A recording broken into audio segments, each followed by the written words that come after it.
Hey everyone, Reed Reviews here. So I just made my Survivor Ghost Island cast assessment video today. So now I'm going to make a video telling you who my winner picks are for the season. As I mentioned before in my Ghost Island cast assessment video and in my previous Survivor videos, I am very good at picking winners.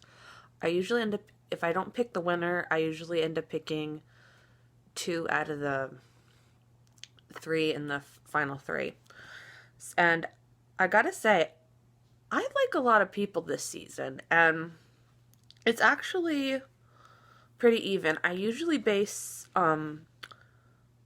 a buff every season for the past couple seasons now, and I base it off of which tribe I get a feel for, how many contestants I like more on each tribe, and it is deadlocked. I like the same amount of people on the tribes.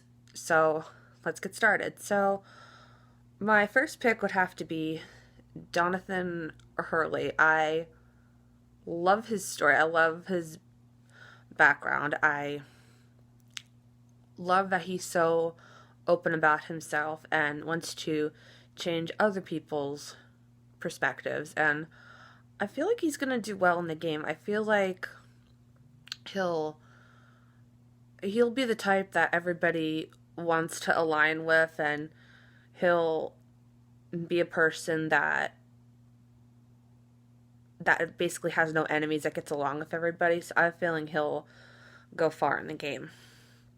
My next pick would have to be Dominic Abate. I'm not sure how you say his last name, but I don't know what it is. Ever since Tony from Cagayan, I root for the Tony types. They tend to do well in the game, and I have a feeling Dominic's going to be one of them. We saw Joe last season, how he was similar to Tony.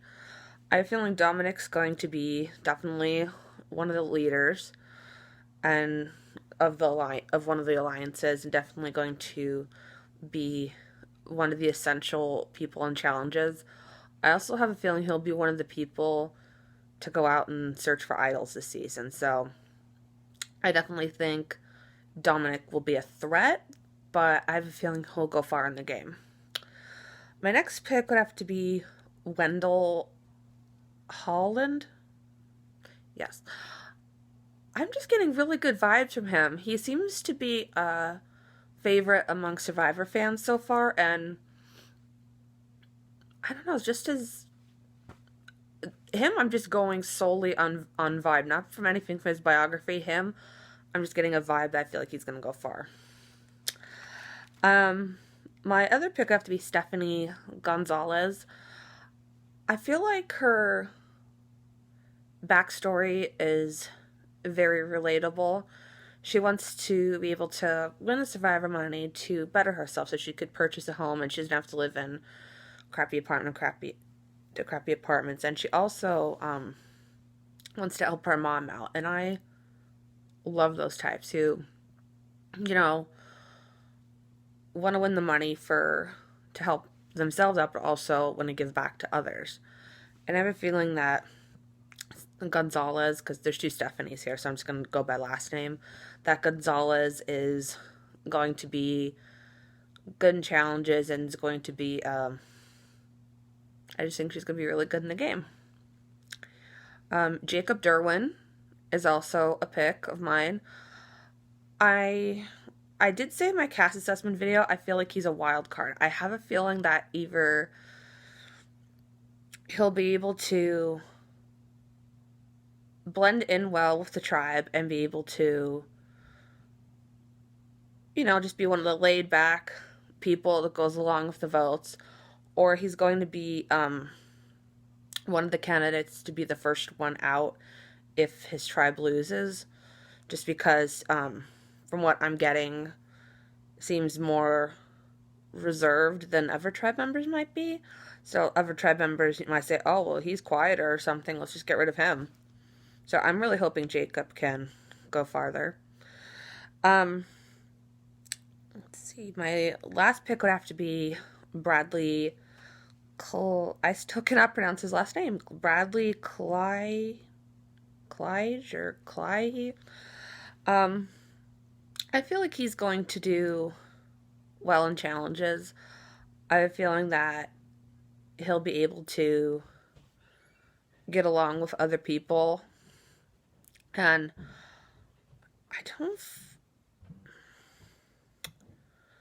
I feel like he'll be a good social player, be able to get his way around. Well, he'll be able to know his way around camp because I believe he has some camping expertise, according to my cast assessment video. So I think he'll be able to be essential around camp, which is, essential for the first 3 days. I mean, if you could start a fire, I mean, you're good for 3 days. And be good socially. There's also one person that I feel like is going to be underestimated, and that's Michael Yeager. I definitely feel like, with him being 18, they're going to think, oh, he's a young guy. He's not going to know what he's doing or how to strategize out there. But I have a feeling his gameplay is going to be very underestimated, and I feel like he's going to be one of those threats, but it's not going to be an obvious threat. I feel like he's going to probably be strategizing behind the scenes and working his charm and magic. I definitely feel like he'll be able to get a lot of the women to align with him. So he'll have that. So I definitely think he has the capabilities to go far in the game. That's one of my, I guess wild card picks because I actually do have 6 picks. I usually have to narrow it down to 4 for when it comes to draft picks time.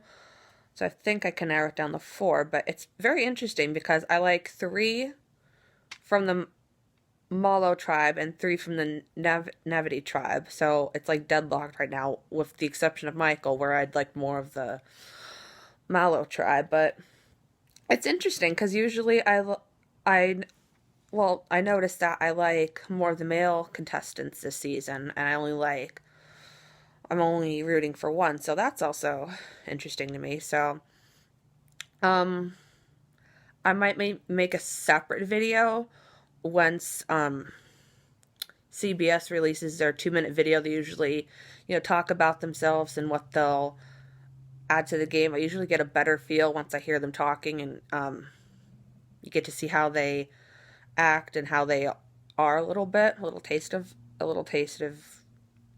who they are and who they might be in the game. So I might make a separate video then, but for right now my picks are kind of locked at the moment.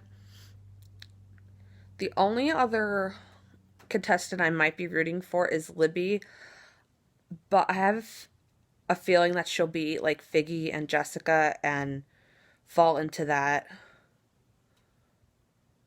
kind of pattern they go through where they're oohing and on and googly eyeing over these Survivor castaways. I have a feeling that Libby will be like, when she sees Michael, I have a feeling that her and Michael will align. I have a feeling that she'll